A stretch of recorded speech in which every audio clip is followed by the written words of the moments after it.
Ya udah, ada masukan tambahan. Yang SBM siap menilai ya, reviewer. Agak dinaikkan sedikit secara apa Anda, kalau saya akan menilai. Saya bukan lebih baik dari menilai, memberi masukan. Jangan terlalu serius ya, saya mau. Perlu kayak gambar lucunya kalau apa-apa. Poin-poinnya aja. Jadi Anda kan sampaikan poin, Anda baru nanti menguraikannya.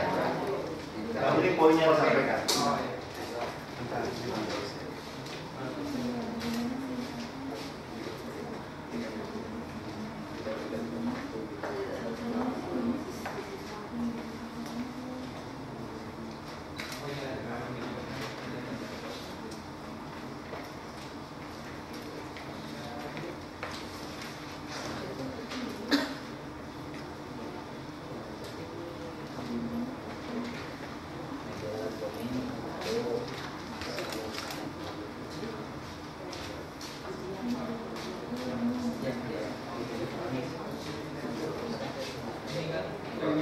Selamat siang Pak Budi.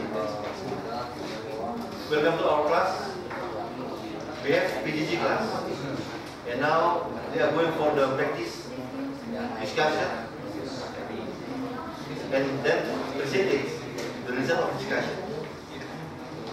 And one group as the reviewers.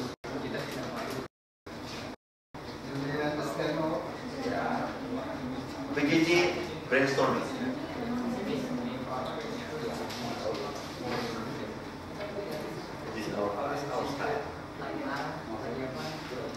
Masih lagi berlatih baca-baca depan ada prakteknya.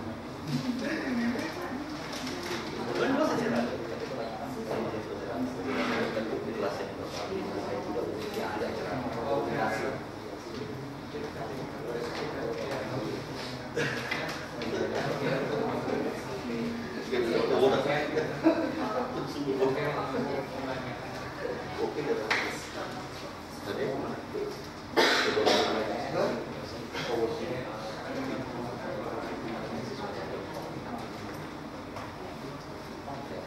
Siapa sudah lama gak pernah menulis laptop terus? Dia udah lulus kan udah kagok.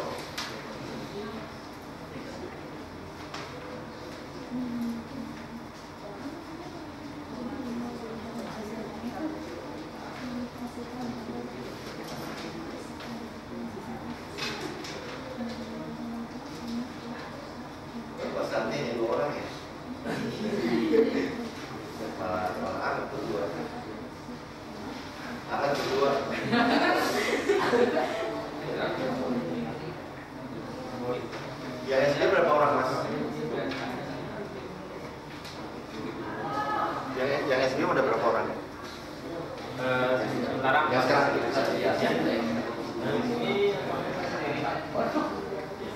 siapa ada ya?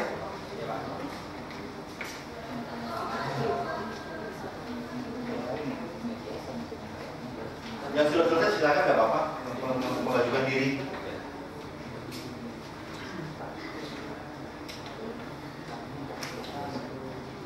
Tidak perlu sempurna, nanti akan tertambah sendiri.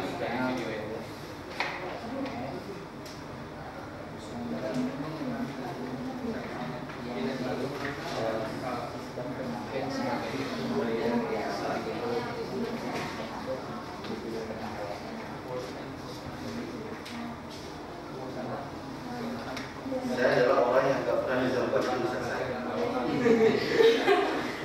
Jujur saya. Malu saya. Makanya malu kalau ngaji itu pakai tulisan saya.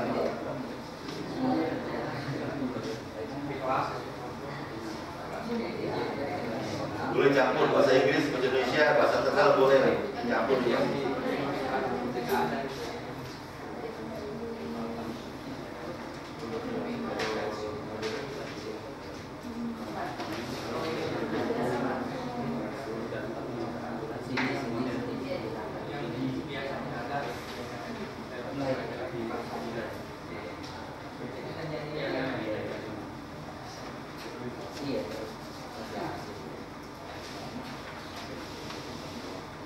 Di kelas ini ada seperti ini, di kelas lain ada juga diskusi kelompok seperti ini, ada juga di kelas lain.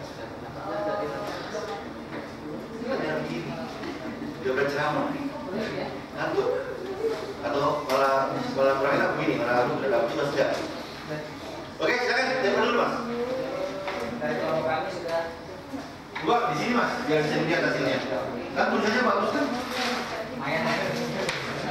Iyalah, kan Iya itu. Oke, agak sedikit. Oke. Oke, siap dulu Mas. Ini dari silakan, sudah presenternya. Bapak dari Mas dari Dio. SBM. Pak Dio ya? Iya. Tolong dilihat Pak ya.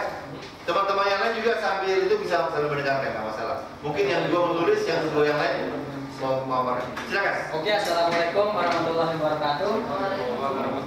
Kami dari kelompok animasi ingin membahas mengenai apa itu peranan mahasiswa terhadap mata pelajaran PJJ atau pendidikan jarak jauh.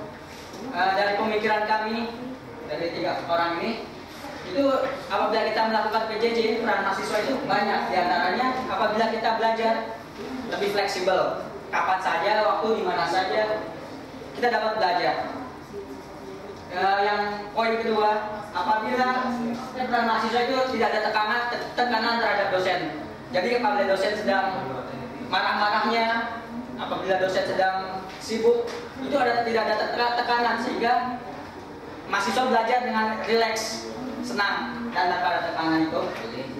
Poin ketiga, apabila kita kapur seperti saya ini, apabila kita belajar itu dari kakak kurang, itu ada video pembelajaran. Kita dapat melakukan fallback atau belajar kembali ke topik semula sehingga kita lebih memahami isi dari pembelajaran itu. Poin ketiga, apabila kayak saya sering melakukan kegaduhan, ingin mendengar suara menggunakan Walkman atau apa, itu tidak mengganggu waktu pembelajaran. Yang poin selanjutnya, kita lebih interaktif dalam pembelajaran. Interaktif tersebut kita dapat menanya sesuatu bebas mungkin tanpa ada hambatan, tidak ada tekanan, tidak ada potongan dari teman-teman yang lain ingin bertanya juga gitu. Poin terakhir yaitu mengurangi rasa jenuh. Kita terkadang belajar itu berasa jenuh loh, dari dosennya yang galak atau bosan dalam melakukan pembicaraan ya dalam belajar di kelas terutama. Itu sekian dari poin-poin dari kelompok kami. Mungkin ada review dari Ketua SBM. Sebelumnya apa dulu? Belum belajar teori dia sudah bisa menyampaikan ini. Coba. Silakan Pak reviewer. Setengah menit. Ya. Terima kasih atas kesempatan yang diberikan kepada saya untuk memberikan sedikit komentar tentang apa yang saudara sampaikan di depan, bahwa hubungan antara jurusan animasi dengan PJJ ya. Kita tahu animasi itu pekerjaannya sangat sulit ya, pembelajarannya sangat sulit karena di dalamnya itu ada proses kegiatan blender ya, apa namanya? Blender ya. Blender. Terus terang saya pribadi juga kemarin sangat kesulitan karena baru sekali itu juga mengenali apa itu blender. Jadi pertanyaan saya untuk Anda, untuk kelompok animasi, pertama, selain daripada video, ada tidak solusi lain supaya orang-orang seperti saya ini yang merasa awam dengan blender itu bisa lebih cepat memahami teori-teori yang disampaikan dalam blender. Terus kedua, kalau namanya PJJ kan paling tidak internet itu harus koneksinya harus bagus ya. Tidak harus bagus. Itu PJJ media apapun kita dapat menggunakannya. Baik VCD tadi dibilang, modul atau apapun bisa kita gunakan. Ya, tapi intinya kan tetap internet ya. Itu tetap menggunakan internet. Tidak hanya internet. Lainnya pun bisa. Oh, ya. Cuman saya konsentrasinya ke internet aja dah. Oke, sip. Oke. Konsentrasinya ke internet. Kalau ini hambatannya kan mungkin jaringan lemah kali ya, mungkin termasuk hambatan. Tolong diberikan solusi bagaimana kalau jaringan itu lemah, karena kan koneksinya pasti nggak bagus ya. Informasi yang kita dapat mungkin terputus-putus gitu. Nah, terima kasih atas kesempatannya Pak. Oh, terima kasih atas pertanyaannya. Saya akan menjawab pertanyaan dari saudara Dio mengenai yang pertama soal tadi apa? Mengenai iya. Tidak hanya video yang dapat kita buat, kita dapat menggunakan modul yaitu step by step. Kita dapat melakukan picture, masukkan ke Word. Dari situ kita langkah-langkahnya apa sih dalam membuat misalkan meja apa yang kita pertama buat, bubus, kita pipihkan, itu kita membuat langkah-langkahnya. Nah dari situ kita dapat men-share melalui internet atau intranet. Nah untuk solusi kedua kita dapat menggunakan intranet, yaitu bisa kita datang ke tempat, kita download intranet itu, dan otomatis kita ada bahan-bahan yang ingin dipelajari, salah satunya itu, atau menggunakan VCD, kita masukkan burning ke VCD itu, atau langsung kita kirim lewat pos atau apa apabila kita tidak memiliki jaringan internet yang bagus. Oke, good point. Kalau saya nanti dulu. Jadi tolong fokus pertanyaan kepada karena dia tidak peran mahasiswa. Jadi pertanyaan sebagai mahasiswa PJJ, bukan how to. Jadi kalau saya mahasiswa PJJ seperti apa ini tidak komentarnya dia ya, bukan. Kalau yang tadi sebetulnya di bahan aja mereka tidak di kelas. Oke, nggak masalah, bagus. Sekarang berikutnya, siapa berikutnya? Kita bicara waktu. Jadi pertanyaan tolong fokus kepada apa nih? Oke Mas, terima kasih Mas. Terima kasih Mas. Tiket siapa? Tiket. Ayo, bawa deh. Coba saya nanti di sini ruangannya untuk belajar. Ya, tidak. Belajar menjadi dosen pendidik. Oke.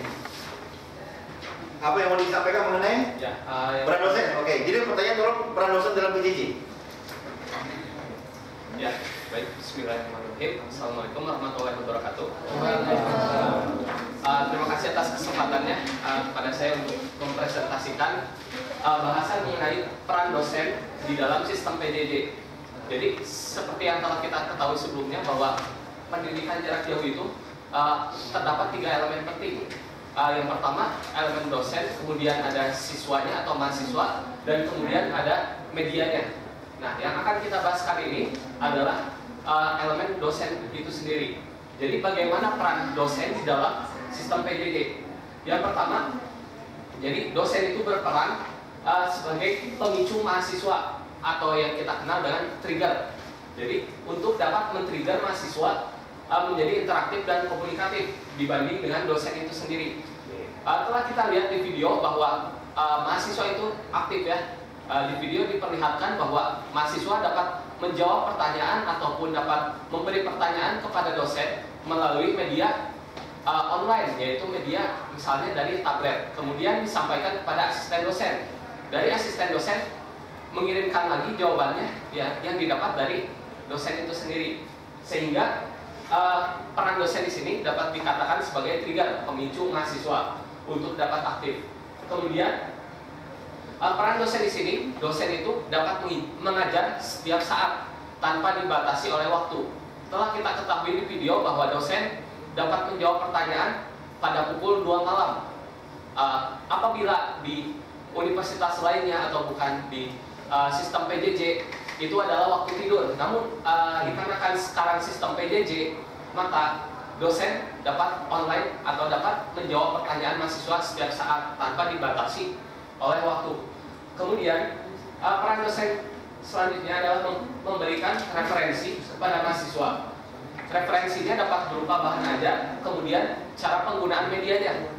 Mengapa cara penggunaan media? Karena tidak semua mahasiswa menguasai teknologi saat ini. Seperti contohnya dapat menguasai IT atau chatting dan Facebook sebagainya ya. Sehingga peran dosen di sini harus memberikan penyuluhan atau sedikit gambaran bagaimana memanfaatkan teknologi informasi ke dalam suatu sistem PJJ agar sistem PJJ dapat dilaksanakan dengan sebaik-baiknya. Contoh yang paling mendasar adalah pemberian bahan ajar melalui multimedia, dapat berupa flash, kemudian game, audio dan sebagainya. Dan pada saat ini telah berkembang ke generasi kelima menurut teorinya, ke generasi keenam yaitu e-learning. Jadi mahasiswa dapat melakukan ujian online